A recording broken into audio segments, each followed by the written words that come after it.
Yo, what's up guys, welcome back to the channel, and in today's video I'm going to show you how to prioritize Fundbox draws over credit cards. Credit cards are convenient, but they're not always the best tool for business cash flow. In this video we're going to show you exactly when and why to prioritize Fundbox draws over swiping your business credit card. Step 1. Know your cost. Business credit cards often come with high variable interest rates from 18% to 30% plus APR, especially if you're carrying a balance. Fundbox, on the other hand, gives you a clear, fixed repayment terms with transparent costs. Step 2. Consider your cash flow. Credit card bills usually hit once a month. Fundbox repayments are weekly, which might seem faster, but they help to spread out your expenses and encourage proactive cash management. Step 3. Avoid credit utilization creep. Using too much of your card's limit can hurt your credit score.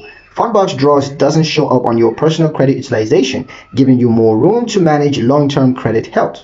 Step 4. Match use case to tool. Use credit cards for small recurring expenses, emergency travels, or quick payments.